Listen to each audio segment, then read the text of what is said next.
Shalom Bapak Ibu, jumpa lagi di hari ini. Kita akan mensyukuri hari yang ke-6 ini sebagai hari weekend kita. Mari kita renungkan firman Tuhan, kita berdoa. Kami bersyukur Engkau sudah menyertai kami memasuki weekend, memasuki hari pekan ke-6 ini. Kami bersukacita Tuhan sudah menolong kami. Mari ya Tuhan, tolong kami juga untuk merenungkan firman Tuhan hari ini, supaya kami boleh menjadi pelaku-pelaku firman-Mu dalam nama Tuhan Yesus. Amin. Bapak Ibu, firman Tuhan kita terambil dari Kolose 2 ayat 7. Hendaklah kamu berakar di dalam Dia dan dibangun di atas Dia.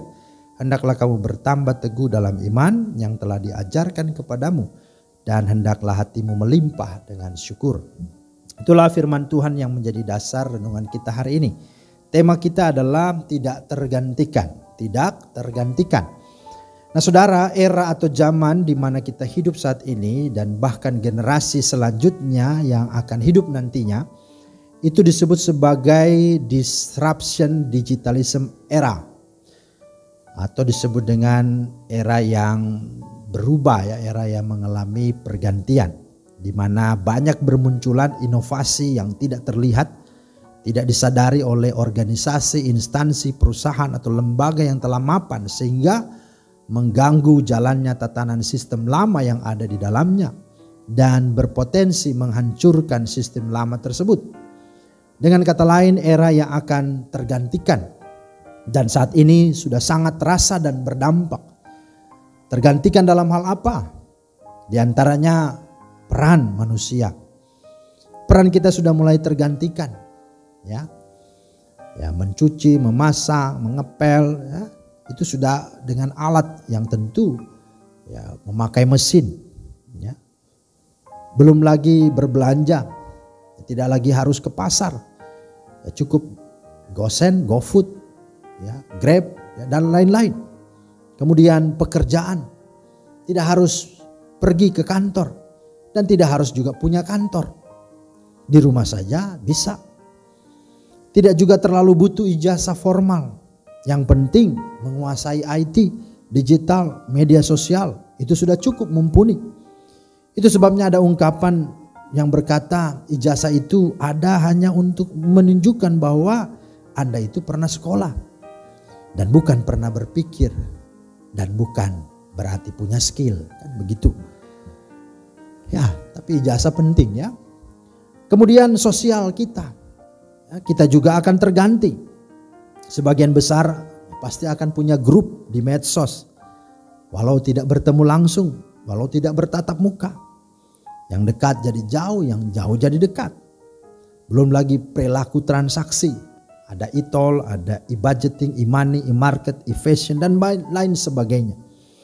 Dengan kata lain, sebagian besar kehidupan manusia sudah dikendalikan oleh mesin, dikendalikan, ya, oleh, ya, pengaruh-pengaruh teknologi ini yang disebut dengan disruption digital. Apakah perubahan zaman seperti ini salah dan karenanya kita harus menolaknya? Oh, tentu tidak. Bukankah kemajuan informasi dan teknologi memudahkan dan membantu kita untuk tidak sulit lagi?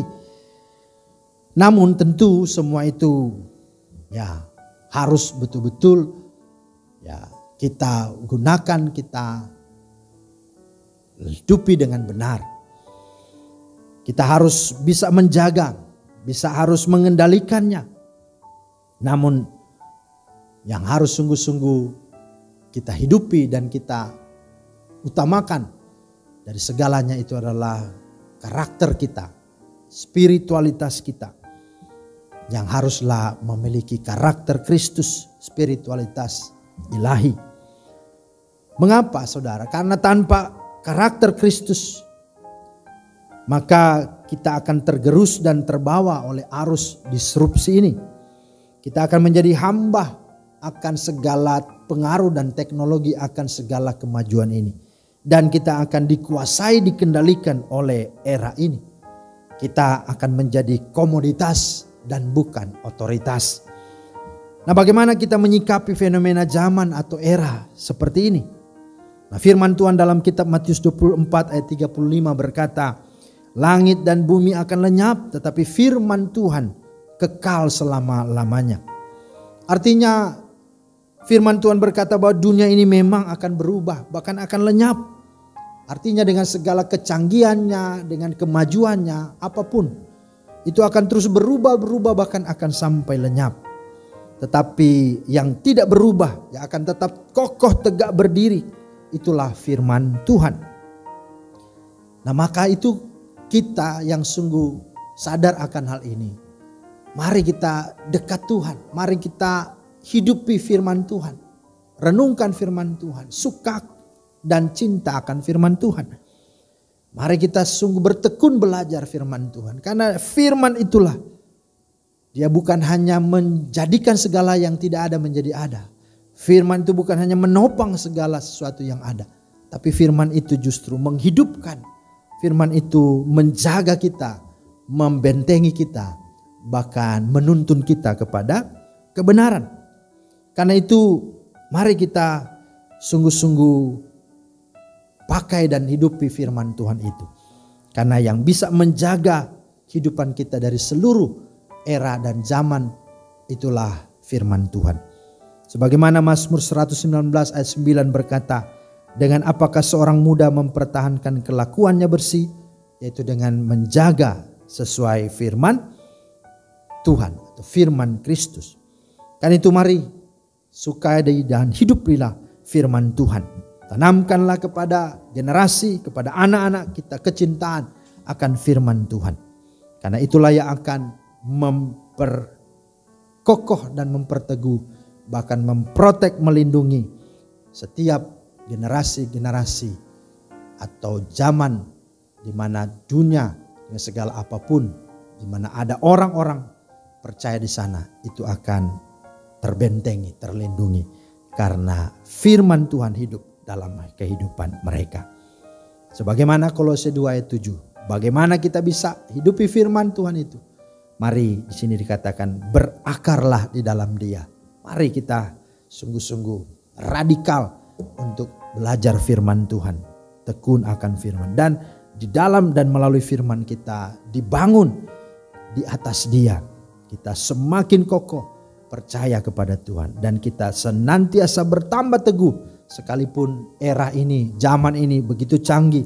Kita tidak akan pernah berubah kesetiaan dan komitmen kita mengikut Tuhan, bahkan kesaksian kita semakin nyata dan pada akhirnya kita akan melimpah dengan ucapan syukur. Biarlah Tuhan yang menolong kita untuk bisa berhadapan dengan segala keadaan zaman ini dengan firman Tuhan yang boleh hidup, menghidupi dan meneguhkan kita. Amin. Mari kita berdoa. Terima kasih Tuhan atas firman-Mu, mengajarkan kami untuk sungguh-sungguh mengutamakan dan menghidupi, menyukai, mencintai firman-Mu. Karena hanya firman Tuhan yang tidak pernah berubah. Dia akan tetap, tinggal tetap, akan kokoh dan akan membawa kami kepada kekekalan. Terima kasih Tuhan. Mohon pertolongan daripada-Mu ya Roh Kudus. Dalam nama Tuhan Yesus kami berdoa. Amin. Demikianlah firman Tuhan hari ini, kiranya menjadi berkat. Tuhan Yesus memberkati. Shalom.